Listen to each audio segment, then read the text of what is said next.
स्वागत है आप सबका इस पेंडुलम क्लास में। एंड हम बात करने जा रहे हैं इस वीडियो में टाइम और लेंथ के बारे में। लेंथ को मापने का अलग अलग तरीका हो सकता है। यदि दूरी सामान्य है, लेंथ सामान्य है, तो हम किसी भी टेप या किसी भी इंस्ट्रूमेंट का उपयोग करके हम लेंथ को माप सकते हैं। लेकिन मान लीजिए, और इसका मापते हैं मीटर, सेंटीमीटर, किलोमीटर में। लेकिन यदि बहुत दूरी बहुत स्मॉल है, जैसे कि एटम में होता है कि इलेक्ट्रॉन की दूरी न्यूक्लियस से प्रोटॉन से कितनी दूरी पर है, या वेवलेंथ कितना सारा छोटा वेवलेंथ है, तो इसके लिए हम तो अलग ही प्रकार के क्या बोलते हैं यूनिट का इस्तेमाल करते हैं। तो सबसे छोटा यूनिट, यानी कि कह सकते हैं कि एटम में लेंथ मापने के लिए सबसे छोटे स्तर पे, स्मॉल स्केल पे, हम फर्मी और एंगस्ट्रॉम का इस्तेमाल करते हैं। यानी कि 10⁻⁻15 मीटर यदि लेंथ आया है तो हम बोलेंगे 1 फर्मी, और यदि 10⁻10 मीटर आया है तो हम बोलेंगे 1 एंगस्ट्रॉम। सो ये दोनों है स्मॉल लेंथ मापने के लिए, और ये इस कारण से ये आसान भी है।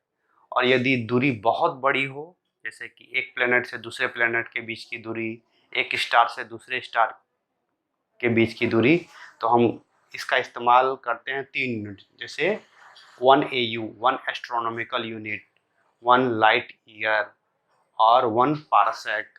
सो ये 3 यूनिट है लंबी लंबी दूरियां मापने के लिए एक स्टार से दूसरे स्टार के बीच। जैसे कि लाइट ईयर क्या है?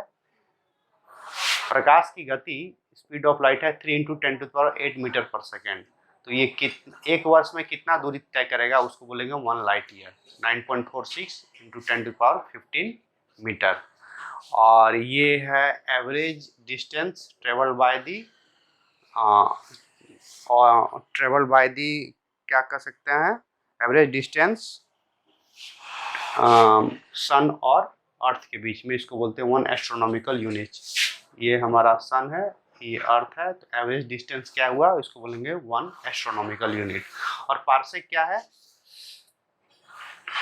मान लीजिए ये अर्थ है, तो ट्रेवल करते करते 1 आर्क सेकेंड का जो एंगल बनता है, जितना दूरी तय करता है, और 1 आर्क सेकेंड का एंगल बनता है 1 आर्क सेकेंड, इसको बोलेंगे 1 पारसेक।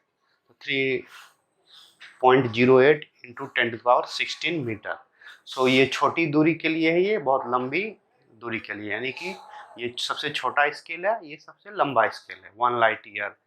जैसे कि कोई स्टार दूरी है 100 light years, 1000 light year LY, 1000 light year, 100 light year. ये सब प्लेनेट और स्टार और गैलेक्सी के बीच की दूरी को मापने के लिए यूनिट का इस्तेमाल करते हैं, एस्ट्रोनॉमिकल यूनिट, लाइट ईयर और पारसेक। और छोटी दूरी के लिए फर्मी और एंगस्ट्रॉम। तो ये है रेंज ऑफ द लेंथ, छोटा से छोटा और सबसे बड़ा से बड़ा। अब टाइम को कैसे हम मापेंगे? टाइम को कैसे मापेंगे? सबसे पहले हम जानते हैं कि किसी भी एटम में इलेक्ट्रॉन होता है और प्रोटॉन होता है।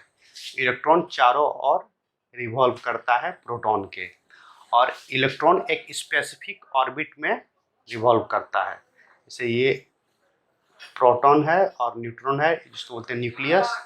तो ये हुआ एक ऑर्बिट, एक हुआ 2 ऑर्बिट, 3 ऑर्बिट। ये स्पेसिफिक ऑर्बिट में इलेक्ट्रॉन। तो सबसे जो नज़दीक ऑर्बिट है न्यूक्लियस के, उसको बोलते हैं ग्राउंड स्टेट। और ग्राउंड स्टेट, अब ये तो लगता है मोटा मोटा, लेकिन हम इसको यदि हम इसको मैग्नेटिक फील्ड में डाल दें, ये जो ग्राउंड स्टेट है, जैसे कि ये ग्राउंड स्टेट हुआ, ये भी छोटा छोटा स्टेट में नजर आएगा। यानी कि कोई भी स्पेसिफिक ऑर्बिट इलेक्ट्रॉन का, उसमें भी छोटा छोटा ऑर्बिट है। यानी कि ग्राउंड स्टेट में भी बहुत सारा लेवल है। तो ये हुआ ग्राउंड स्टेट, इसमें भी हुआ 1 लेवल, 2 लेवल। तो ग्राउंड स्टेट में मान लीजिए 5 लेवल है। तो जब इलेक्ट्रॉन स्थिर नहीं रहता, वाइब्रेट करता है, तो ग्राउंड स्टेट में लेवल 1 से लेकर लेवल 2 के बीच ग्राउंड स्टेट में ही इलेक्ट्रॉन वाइब्रेट करता ही रहता है। तो मान लीजिए ग्राउंड स्टेट में 5 लेवल है, 1 2 3 4, तो इलेक्ट्रॉन वाइब्रेट करेगा 1 से लेके 4 के बीच में। जब इलेक्ट्रॉन केजियम एटम में 9 1 2 6 3 1 7 7 0 वाइब्रेशन करे लेवल 1 से लेके लेवल 2 के बीच में, तो 1 सेकेंड पास हुआ, यानी कि 1 second equal to 9 2 6 3 1 7 7 0 vibration in the hyperfine levels of the ground state. तो इसको बोलते हैं 1 सेकेंड। इस तरह हम टाइम को मेजर करते हैं। सेजियम एटम को caesium vibration of the caesium atom को और क्या बोलते हैं, atomic clock. Atomic clock caesium atom को